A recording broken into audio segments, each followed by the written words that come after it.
La France entre dans la Seconde Guerre mondiale avec une armée nombreuse, un matériel diversifié, et une doctrine forgée dans les leçons parfois mal comprises de la Première Guerre. Du soldat de première ligne au marin de haute mer, de la forteresse alpine au porte-avions de l'Atlantique, l'arsenal français de 1939 à 1945 couvre un spectre considérable. Chaque arme présentée dans cette vidéo est décrite en 3 phrases concises: son rôle, ses qualités et sa réalité sur le terrain. Commençons. Le fusil MAS-36. Fusil à verrou de conception moderne, chambré en 7,5 x 54 mm, adopté officiellement par l'armée française en 1936. Robuste, fiable et adapté à la production industrielle de masse, il constitue l'arme individuelle principale des fantassins en 1940. Son manque de baïonnette intégrée dès la sortie d'usine est corrigé rapidement sur le terrain. Le fusil Lebel, modèle 1886/93. Première arme militaire au monde conçue pour la poudre sans fumée, le Lebel reste en service dans les unités de réserve et coloniales en 1939. Son mécanisme tubulaire sous le canon limite la vitesse de rechargement face aux armes modernes.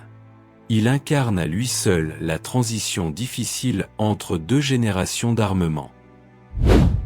Le fusil Berthier, modèle 1916.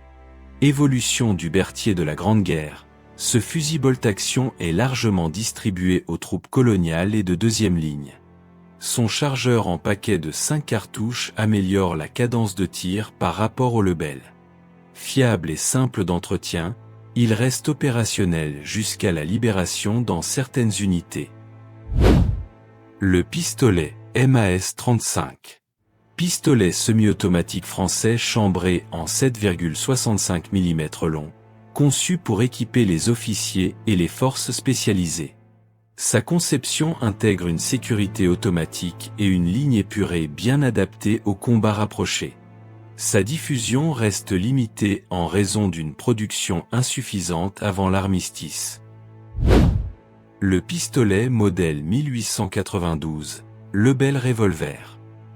Revolver à double action hérité du XIXe siècle, encore en service dans de nombreuses unités en 1939. Sa fiabilité mécanique lui vaut une longévité remarquable malgré son obsolescence tactique évidente. Il équipe encore des gendarmes, des réservistes et certains officiers coloniaux tout au long du conflit. Le pistolet mitrailleur MAS-38. Arme automatique compacte chambrant le 7,65 mm long, conçu pour une production rapide et un contrôle aisé. Sa cadence de tir modérée et sa précision à courte distance en font un outil efficace pour les éléments motorisés et les troupes d'assaut. Sa diffusion reste néanmoins restreinte avant la défaite de juin 1940. La mitrailleuse légère Châtellerault Mach 24/29. Arme automatique légère de section, alimentée par chargeur en arc de 25 cartouches, elle est l'épine dorsale du feu de base des unités d'infanterie françaises. Sa stabilité au tir et sa précision en font une arme respectée par les fantassins qui l'emploient. Sa robustesse en conditions de terrain difficiles contribue à sa réputation durable. La mitrailleuse Hotchkiss, modèle 1914. Mitrailleuse lourde refroidie par air, alimentée par bandes métalliques rigides, déployée dans les positions défensives et les postes d'appui. Elle assure un tir soutenu sur de longues durées sans surchauffe excessive, qualité précieuse dans les combats de position. Sa cadence régulière et sa précision en font un pilier de la défense statique française. La mitrailleuse Rebelle, modèle 1931. Conçue spécifiquement pour l'armement des véhicules blindés et des ouvrages fortifiés, la Rebelle tire à une cadence élevée depuis des positions fixes ou mobiles. Elle équipe les chars, les automitrailleuses et certains ouvrages de la ligne Maginot. Son alimentation par magasin ou par bande lui confère une grande polyvalence opérationnelle. Le mortier Brandt de 81 mm modèle 1927/31. Arme d'appui indirecte emblématique de l'infanterie française, capable de neutraliser des positions ennemies masquées à des distances importantes. Sa portée et sa précision relative en font un multiplicateur de force appréciable au niveau de la compagnie et du bataillon. Les principes de conception du Brandt influencent de nombreux modèles étrangers dans les années qui suivent. Le mortier de 60 mm modèle 1935. Mortier léger destiné au soutien immédiat de l'infanterie lors des assauts ou des défenses locales. Sa légèreté permet une mise en œuvre rapide par une équipe de 2 servants. Il comble l'écart entre la grenade à main et le mortier de 81 mm dans la chaîne de feu d'appui. Le canon anti-char de 25 mm SA modèle 1934. Canon léger anti-char déployé au niveau régimentaire, remorquable facilement par des véhicules légers ou même à bras d'homme sur courte distance. Il peut perforer les blindages des chars légers allemands des premières générations à distance moyenne. Sa puissance de perforation devient insuffisante face aux versions renforcées des Panzer III et IV en 1940. Le canon anti-char de 47 mm SA modèle 1937. L'une des pièces anti-char les plus efficaces de la campagne de 1940. Capable de détruire la quasi-totalité des blindés allemands alors en service. Sa vitesse initiale élevée et sa précision lui confèrent une redoutable létalité à des distances supérieures à 1000 mètres. Le nombre insuffisant d'exemplaires produits et déployés limite considérablement son impact stratégique global. Le canon de 75 mm modèle 1897 en rôle anti-char. Le célèbre 75 de la Grande Guerre est parfois utilisé en tir tendu contre les blindés en situation d'urgence. Sa grande vitesse initiale lui permet de percer les blindages légers à courte et moyenne portée. Cet usage improvisé témoigne de la polyvalence forcée imposée par les lacunes en matériel spécialisé. Le char Renault R35. Char léger d'appui d'infanterie fortement blindé pour sa catégorie, armé d'un court canon de 37 mm et d'une mitrailleuse. Sa protection frontale impressionne les équipages, mais sa vitesse réduite et son armement limité contraignent son emploi tactique. Il constitue néanmoins la colonne vertébrale quantitative des forces blindées françaises en 1940. Le char Hotchkiss H-35 et H-39. Char léger initialement conçu pour la cavalerie, puis adapté à l'appui d'infanterie, doté d'un blindage robuste pour son gabarit. La version H-39, motorisée plus puissamment, améliore sensiblement les capacités de manœuvre sur terrain varié. Son armement de 37 mm en version longue rivalise avec les pièces anti-char légères de l'adversaire. Le char Somua S-35. Considéré par de nombreux spécialistes comme l'un des meilleurs chars moyens du monde en 1940, le S-35 combine mobilité, protection et puissance de feu dans une proportion remarquable. Son canon de 47 mm haute vélocité perfore sans difficulté les blindages des Panzer III et IV de l'époque. La tourelle monoplace contraint néanmoins le chef de char à cumuler les fonctions de tireur, de chargeur et de commandant simultanément. Le char B-1 bis. Char de rupture lourd parmi les plus puissamment armés et blindés de la Seconde Guerre mondiale à sa date de mise en service, il embarque un canon de 75 mm en caisse et un canon de 47 mm en tourelle. Son blindage frontal de 60 mm résiste aux canons anti-chars allemands standards à des distances courantes.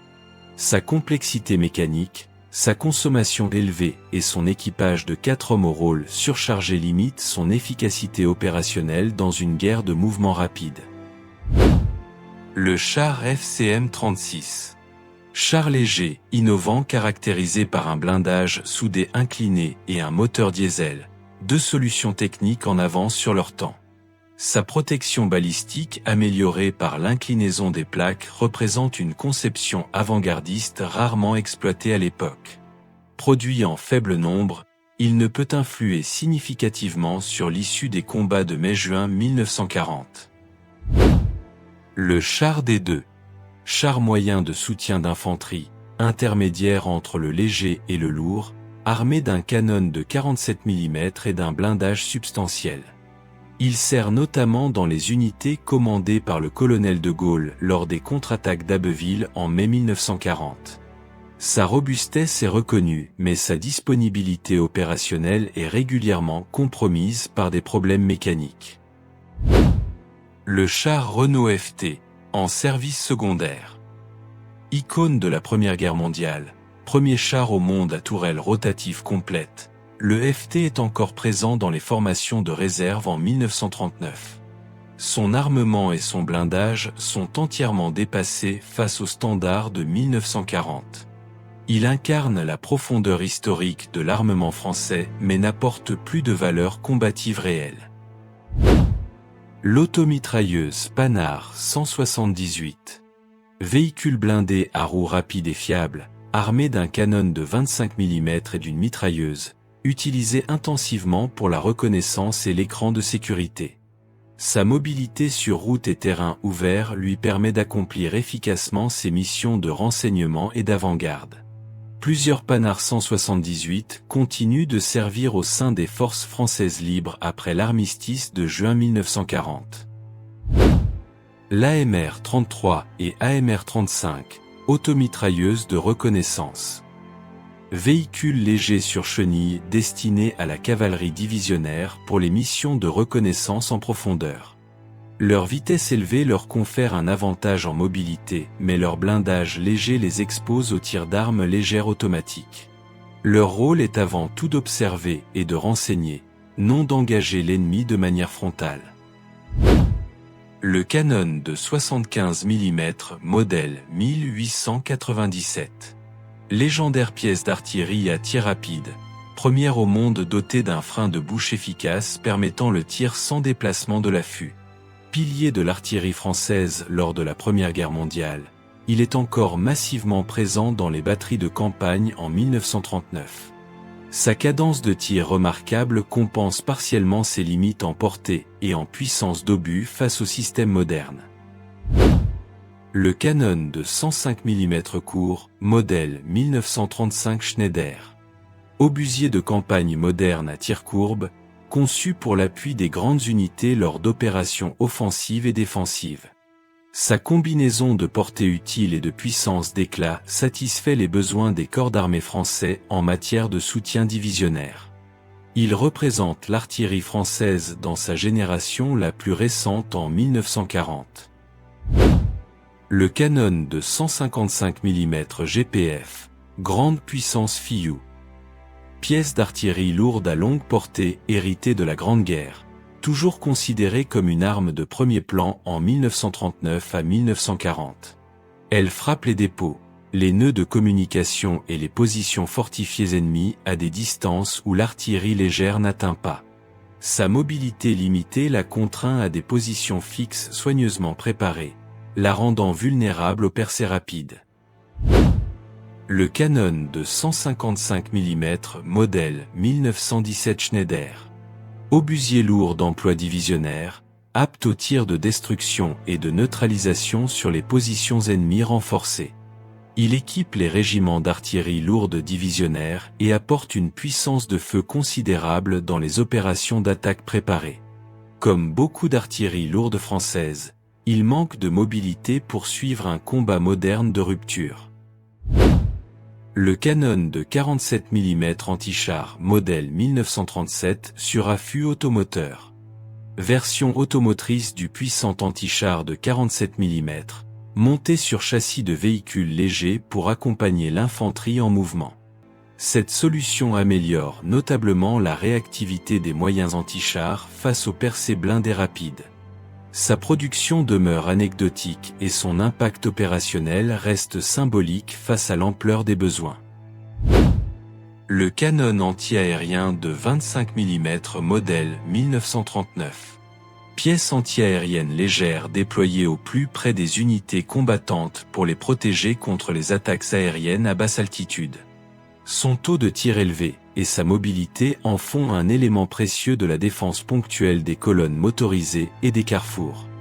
Il s'avère particulièrement efficace contre les avions d'appui au sol en piqué utilisés massivement par la Luftwaffe.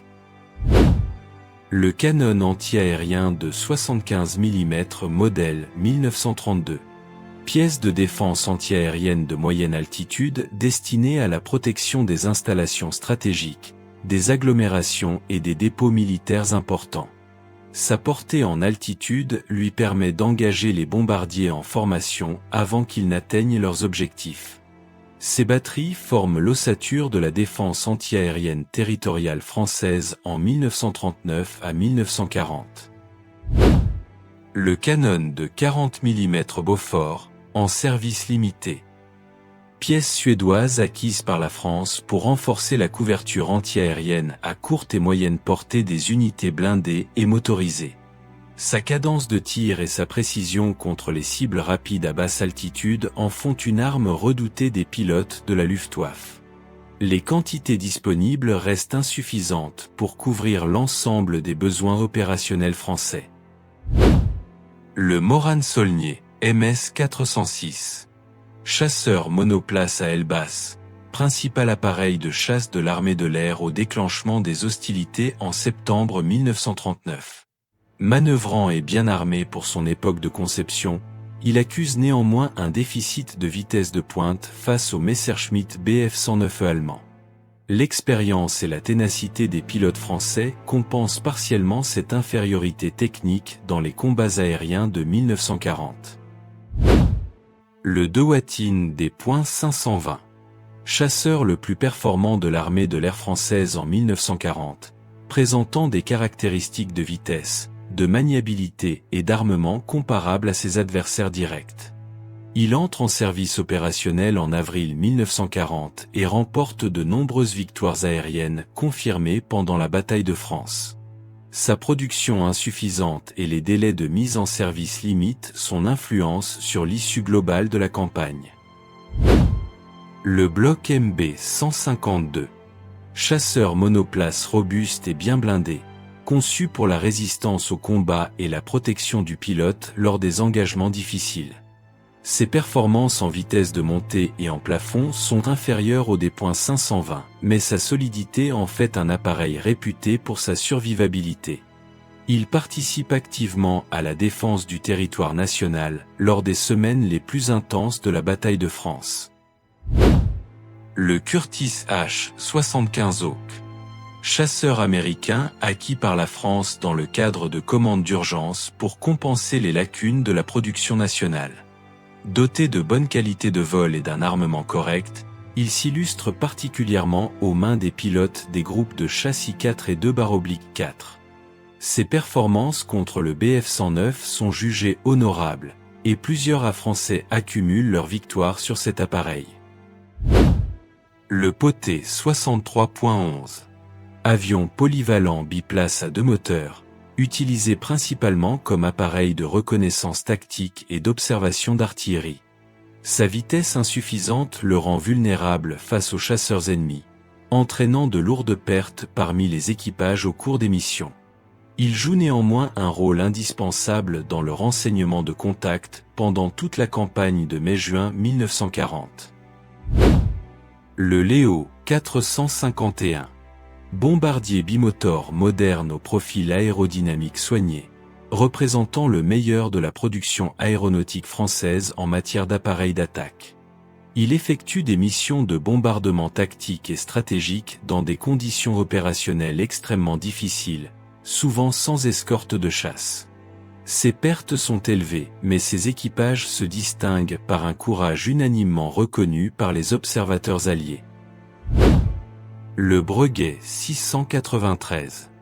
Avion d'assaut bimoteur conçu spécifiquement pour l'attaque à basse altitude des colonnes blindées et motorisées ennemies. Son efficacité contre les formations de véhicules terrestres est réelle et attestée par plusieurs rapports opérationnels de mai 1940. Sa vulnérabilité face aux chasseurs allemands et à la DCA légère entraîne des pertes en équipage particulièrement sévères. L'Amio 143. Bombardier bimoteur de conception ancienne, aux formes massives caractéristiques d'une génération d'appareils des années 1930. Il effectue des missions de bombardement nocturne contre les axes d'approvisionnement et les ponts allemands au cours des semaines critiques de mai-juin 1940. Malgré son obsolescence manifeste, ses équipages remplissent leur mission avec un dévouement qui force l'admiration. Le Farman F.222, grand bombardier quadrimoteur à aile haute, utilisé principalement de nuit en raison de ses performances diurnes insuffisantes face aux menaces modernes. Il participe à des raids sur des cibles industrielles allemandes, posant les premières bombes françaises sur le territoire du Reich en 1939. Symboliquement important, il représente les ambitions initiales d'une aviation stratégique française qui ne connaîtra jamais son plein développement. L'aéronaval Vought 156F. Bombardier en piqué d'origine américaine, acquis pour les groupes d'aviation embarqués et les flottilles de l'aéronavale française. Il est engagé dans des missions d'appui aux opérations navales et côtières en Méditerranée et en mer du Nord. Ses performances sont jugées satisfaisantes pour les missions d'appui rapprochées en coopération avec les forces de surface. Les cuirassés de classe Dunkerque. Cuirassés rapides de conception moderne, expressément conçus pour contrer les raideurs de surface allemands et italiens en Atlantique et en Méditerranée. Leur artillerie principale, concentrée à l'avant en 2 tourelles quadruples de 330 mm, confère une puissance de feu frontale redoutable. Leur vitesse élevée leur permet une polyvalence stratégique rare dans la catégorie des navires de ligne de l'époque. Les cuirassés de classe Richelieu. Parmi les navires de guerre les plus modernes et les mieux protégés d'Europe à leur mise en service, incarnant le sommet de la construction navale française. Leur armement principal de 8 canons de 380 mm en 2 tourelles quadruples à l'avant représente une concentration de puissance de feu exceptionnelle. Leur destin complexe entre Vichy, les forces françaises libres et les Alliés reflète toute la tragédie de la France de cette époque. Les croiseurs de classe La Galissonnière. Croiseur léger moderne construit dans les années 1930, alliant harmonieusement protection, vitesse et armement dans un déplacement maîtrisé. Leurs 9 canons de 152 mm leur confèrent une puissance de feu satisfaisante pour les escortes de convois et les engagements de surface. Plusieurs navires de cette classe rejoignent les forces françaises libres et participent activement aux opérations alliées jusqu'en 1945. Les destroyers de classe Le Fantasque. Contre-torpilleurs de la classe des Fantasques, détenteurs du record mondial de vitesse pour leur catégorie avec plus de 45 nœuds atteints lors d'essais officiels, un record qui demeure inégalé. Armés de canons de 138 mm et de tubes lance-torpilles puissants, ils sont conçus pour des attaques éclairs contre les formations ennemies. Leur performance spectaculaire en Méditerranée aux côtés des Alliés témoigne de la qualité supérieure de la construction navale française. Le sous-marin Surcouf. Sous-marin de croisière géant, le plus grand sous-marin du monde lors de sa mise en service, armé d'une tourelle de 2 canons de 203 mm destinés à la guerre de course en surface. Sa conception unique mêle les capacités d'un croiseur de surface léger à celles d'un submersible de longue endurance. Son destin tragique, disparu en mer des Caraïbes en 1942 dans des circonstances encore débattues, en fait l'une des figures les plus mystérieuses de la marine française. Les sous-marins de classe Redoutable. Sous-marins de grande croisière représentant l'ossature des forces sous-marines offensives françaises en 1939. Leur autonomie et leur armement en torpilles leur permettent des missions de longue durée dans l'Atlantique, la Méditerranée et l'océan Indien. Plusieurs unités rejoignent les forces françaises libres après l'armistice et contribuent aux opérations sous-marines alliées jusqu'à la fin de la guerre. Le porte-avions Béarn. Seul porte-avions en service dans la marine française en 1939, converti depuis une coque de cuirassé inachevée de la Grande Guerre. Sa lenteur et son pont d'envol limité restreignent son intérêt opérationnel direct dans un conflit où la guerre aéronavale évolue à grande vitesse. Il est principalement utilisé comme transport d'avions entre les États-Unis et les Antilles françaises, rôle logistique crucial mais discret. Les torpilleurs de classe Bourrasque. Torpilleurs de flotte construits dans les années 1920. Armés de canons de 130 mm et de tubes lance-torpilles pour des missions d'escorte et d'attaque de convois. Leur endurance modérée les cantonne aux eaux européennes et méditerranéennes proches des bases françaises. Plusieurs sont perdus lors des opérations de mai-juin 1940, notamment lors de l'évacuation de Dunkerque. La ligne Maginot. Réseau de fortifications géant érigé le long de la frontière franco-allemande, symbole de la stratégie défensive française de l'entre-deux-guerres. Ces ouvrages souterrains, ces casemates en béton armé, ces tourelles rétractables et ces dizaines de kilomètres de galeries en font l'une des constructions militaires les plus complexes de l'histoire. Elle remplit pleinement son objectif défensif direct, jamais percé de front, et est rendue obsolète par le contournement allemand à travers les Ardennes en mai 1940. La ligne alpine, fortification des Alpes. Réseau de fortifications défensives protégeant la frontière franco-italienne, conçu pour résister à une invasion en terrain montagneux hostile. Ces ouvrages tirent pleinement parti de la topographie alpine, transformant chaque col et chaque vallée en position de résistance presque inexpugnable. En juin 1940, face à l'offensive italienne déclenchée après la percée allemande, les garnisons alpines résistent victorieusement et ne cèdent pas un mètre de terrain. Les fortifications de la frontière belge. Ligne d'ouvrage plus légère que la Maginot, construite le long de la frontière franco-belge pour couvrir l'approche par les plaines du Nord. Son niveau de protection inférieur reflète l'hypothèse stratégique française, selon laquelle la Belgique constituerait un glacis défensif naturel absorbant le choc initial. L'ouverture de la frontière belge à l'avance allemande révèle les limites d'une doctrine défensive reposant sur des hypothèses que l'ennemi choisit délibérément de contourner. Le Sten britannique, force française libre. Pistolet mitrailleur de fabrication britannique, simple et peu coûteux, largement parachuté au réseau de résistance et aux unités des forces françaises libres à partir de 1942. Sa facilité de dissimulation et sa robustesse suffisante en font l'arme clandestine par excellence des maquisards et des agents des réseaux. Des milliers d'exemplaires entrent en service dans les rangs de la France combattante sur tous les théâtres d'opération. Le Lee-Enfield britannique, force française libre. Fusil bolt-action standard de l'armée britannique, distribué aux unités des FFL combattant sous commandement allié en Afrique du Nord, en Italie et en Europe de l'Ouest. Sa fiabilité éprouvée et son magasin de 10 cartouches en font une arme de combat solide et polyvalente. Les soldats français l'adoptent aisément et l'emploient sur tous les fronts où la France combattante est engagée.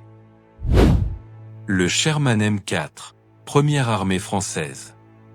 Char moyen américain fourni dans le cadre du programme Land-Lease, constituant l'armement blindé principal de la première armée française du général de Lattre de Tassigny en 1944 à 1945. Fiable, disponible en grande quantité et aisément maintenable par des équipages entraînés, il permet à la France de reconstituer une force blindée crédible après les pertes de 1940. Les équipages de la première DB et de la deuxième DB manœuvrent le Sherman avec une efficacité reconnue lors de la campagne d'Italie, du débarquement de Provence et de la campagne d'Allemagne. Le M1 Garand, unité française réarmée. Fusil semi-automatique américain, fourni aux unités françaises réarmées en Afrique du Nord à partir de 1943, conférant une puissance de feu individuelle très supérieure aux armes bolt-action précédentes. Sa cadence de tir de 8 coups sans rechargement donne aux fantassins français un avantage réel dans les combats d'infanterie à courte distance. Il équipe notamment les divisions d'infanterie de la première armée lors de la campagne de France et de la progression vers le Rhin. Le bazooka M1 et M9, unité française. Lance-roquettes anti-chars légers américains, distribués aux unités françaises réarmées pour leur fournir une capacité anti-char organique au niveau de la section d'infanterie. Ces effets contre les chars légers et les véhicules blindés ennemis améliorent substantiellement la résistance de l'infanterie face aux contre-attaques blindées. Les soldats français l'emploient efficacement lors des combats en Italie, en Provence et pendant la campagne vers le Rhin et le Danube. L'artillerie M2A1 de 105 mm, première armée française. Obusier tracté américain de campagne, livré en grande quantité au régiment d'artillerie de la première armée française reconstituée à partir de 1943. Son équilibre entre mobilité, portée et puissance d'éclat en fait l'arme d'artillerie divisionnaire de référence de la coalition alliée en Europe occidentale. Les artilleurs français s'en emparent avec une aisance qui témoigne de la continuité professionnelle préservée malgré les bouleversements de 1940. De juin 1940 à mai 1945, la France a combattu avec les armes qu'elle possédait, avec celles qu'elle a pu se procurer auprès de ses alliés, et avec la détermination de ceux qui refusaient que la défaite soit le dernier mot. Son arsenal de 1939 était réel, souvent techniquement compétitif, parfois en avance sur son temps mais confronté à une doctrine d'emploi, une chaîne de commandement et des circonstances stratégiques qui ne lui permirent pas d'exprimer son plein potentiel. Les hommes et les femmes qui portèrent ces armes sur la Somme en 1940, dans le désert libyen, sur les plages de Provence, dans les maquis du Vercors, sur les routes d'Alsace et dans les rues de Colmar méritent que leur histoire soit connue, racontée et transmise. Cet arsenal, dans sa totalité, est leur héritage.